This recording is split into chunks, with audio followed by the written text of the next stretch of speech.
Hi hello friends, welcome back to one more mini vlog. ఈ vlog అయితే అందరికీ use అవుతుంది అని అయితే అనుకుంటున్నాను.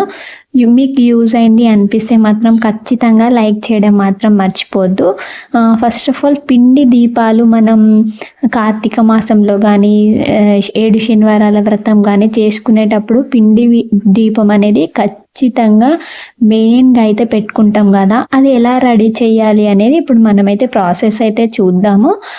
పగుళ్ళు అనేవి రాకుండా అయితే నేను చెప్పినట్టు చేస్తే మీకు ఎలాంటి పగుళ్ళు అనేవి రావు.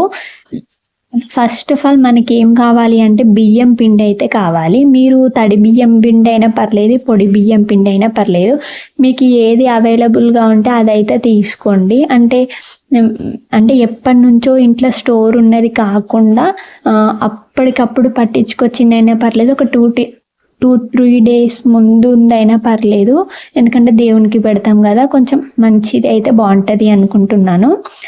ఆ బియ్యం పిండి అయితే తీసుకోండి. తీసుకున్న తర్వాతకి మీకు ఎంత కావాలో తెలుస్తుంది కదా, మీరు ఎన్ని దీపాలు అయితే చేసుకుంటారో అంత పిండి అయితే తీసుకోండి. తీసుకున్న తర్వాత అందులో కొంచెం బెల్లం అయితే యాడ్ చేసుకోండి. బెల్లం అనేది యాడ్ చేసుకున్న తర్వాత కొన్ని వాటర్ అయినా వేసుకోవచ్చు, మీరు పాలైనా వేసుకుంటూ కొన్ని అయితే వేసుకుంటూ అయితే కలిపేయండి. కలిపేసిన తర్వాతకి ఒకటేసారి చాలా వాటర్ అయితే పోయొద్దు, కొన్ని అయితే పోసిన తర్వాత లాస్ట్కి మీకు ఇట్లా కొన్ని చేయికి అయితే అద్దుకొని మొత్తం ఒక ముద్దలాగా అయితే చేసుకోండి. చేసుకున్న తర్వాత మీ ఇంట్లో గ్లాస్ కానీ చిన్న గ్లాసులు అయితే ఉంటాయి కదా, గ్లాస్ అయితే తీసుకోండి. గ్లాస్ తీసుకున్న తర్వాతకి గ్లాస్ చుట్టూ లోపల అయితే బియ్యం పిండి అయితే, అంటే పొడి బియ్యం పిండి అయితే ఉంటుంది కదా, ఆ పిండి అయితే మొత్తం దాంట్లో అయితే వేసుకోండి. వేసుకున్న తర్వాతకి మీరు ఇప్పుడు పిండి అయితే ముద్ద చేసుకున్నారు కదా, ఆ పిండిని అందులో పెట్టి గట్టిగా అయితే నొక్కండి. నొక్కిన తర్వాత చూడండి, నేను చూపిస్తున్నా కదా, అట్లయితే నొక్కండి.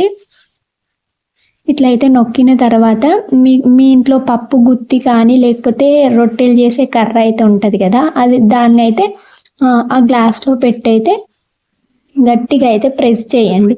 ప్రెస్ చేసిన తర్వాత చూడండి, ఇట్లా పర్ఫెక్ట్గా అయితే వస్తాయి. ఇలా సింపుల్ ప్రాసెస్లో అయితే మనం ఎలాంటి పగుళ్ళు లేకుండా అయితే దీపంలో అయితే రెడీ చేసుకోవచ్చు. చూడండి ఎంత పర్ఫెక్ట్గా అయితే వచ్చిందో. వీడియో నచ్చిందా, మీకు యూజ్ అయింది అనిపిస్తే ఖచ్చితంగా ఈ వీడియోకి ఒక లైక్ చేసి మన ఛానల్ని సబ్స్క్రైబ్ చేసుకోండి. Thank you.